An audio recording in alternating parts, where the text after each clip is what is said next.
Good morning, you're listening to FloorDaily.net, and I'm Kemp Harr. I'm at the Starnet meeting in Amelia Island, and I'm with Steve Cloud, the chairman, also the CEO of Higgins up in Connecticut. Steve, how you doing? I'm doing great, Kemp. It's a pleasure to be down here with all the Starnet family and participating in the meetings.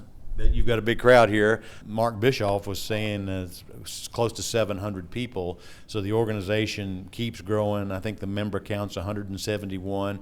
I went to the new member meeting yesterday, and you had several new faces there, so the organization continues to grow, right? Yeah, and the growth path has been recently more through existing customers opening new locations. So although we have 171, which has been somewhat consistent, we have 423 service locations, which is really a nice footprint for all of our members. And we cover pretty much all the areas that are really having business driven in there. Let's talk about your day job or your core family-run commercial contracting business in Connecticut first. It's named M. Frank Higgins. That's the name of your maternal grandfather. So you're third generation running this organization. You and Kathy, your wife, and Travis, now your son, are running most of the key decisions there. How's business? Business is good overall. We are soft as of the first quarter, but I continue to hear from other people down here at the meetings, our backlog is the biggest it's ever been in my career.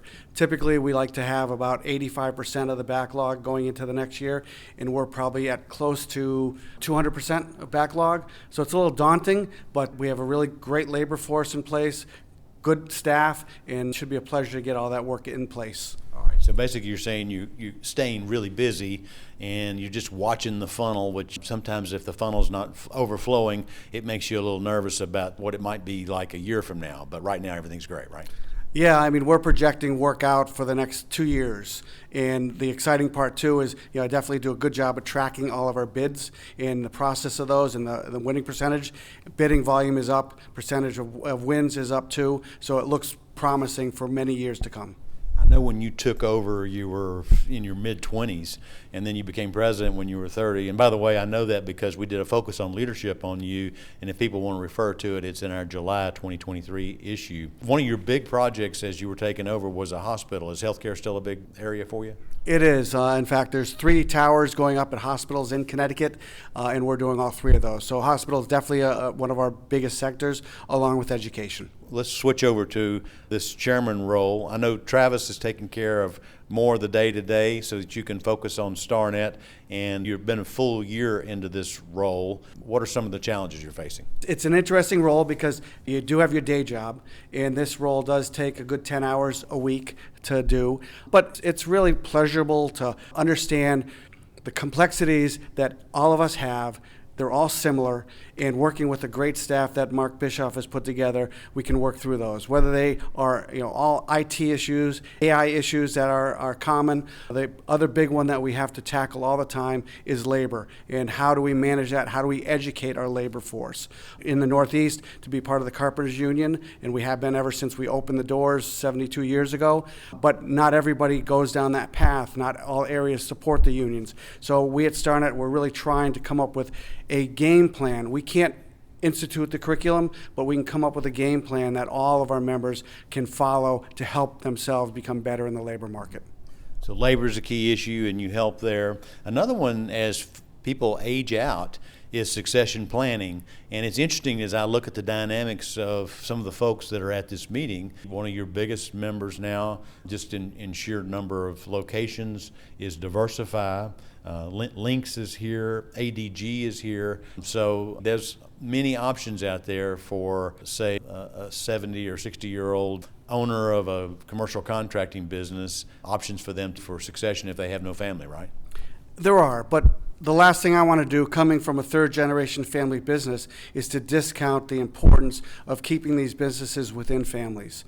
There are a lot of options. I think it behooves us as an organization to really try to develop a curriculum or meetings specifically that can address all those. Again, not trying to discount one over the other, but also really trying to support those that want to keep it in the family. I'm third generation, going on to the fourth generation, and very pleased and blessed that I'm able to do that within my own family. So I want to give others the same opportunity.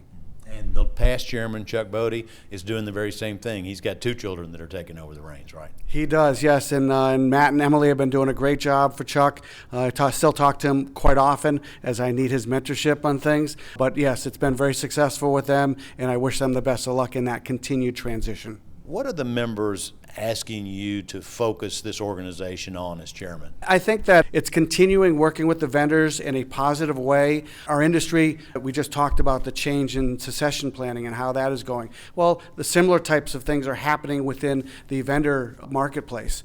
We've always been a branded co-op, if you will. We really always go back to some of the major mills. Well, that's getting diluted over time. And we have distribution now that is national. That was never the case 10, 15 years ago. So I think that is a challenge that we as an organization, as a co-op, need to be progressive on and help our members through that. And also, how can that help change our members and be beneficial to our members? So I think that's a major thing. We were talking earlier about the IT group that had a meeting at 8 o'clock this morning. That was standing room only. And I think that's another major project that we need to do and continue evolving with how that evolves in time for our members to get the best practices. Right now in my business, one of my goals before I step out or turn it over to Travis is to try to get a linear progression for all the IT. And it's right now it's so fragmented. I think a lot of businesses, if they're undercapitalized, they have that challenge. Or even those that do have capitalization, it is such a difficult, daunting task to get a software program that is developed for them in place and running properly. So I'm very excited that we're doing that in Starnet. I think we have some really talented people that are on the cutting edge with technology, and I think we're on the way to get there. One of the other issues that's happening is some of these, you talk about the supply base and the fact that they're consolidating as well. You've got AHF Products, that brought Crossville now, and they're becoming $1 billion company very fast. And some of these organizations are going to, say, the education sector and saying, let us sell you the product and then use the contractor for labor only. And so there's those challenges, and that's a perennial challenge that's been going for a long time, right? Yeah, that challenge has always been out there, and we've been fighting that with the mills for many, many years. The other concern that I have is some of these manufacturers want to distribute their products through multiple channels. So we may have interior designers that are designing a space, and for them it is about quality too, don't get me wrong, but it's equally important about color and about the texture and some of those factors that come into it.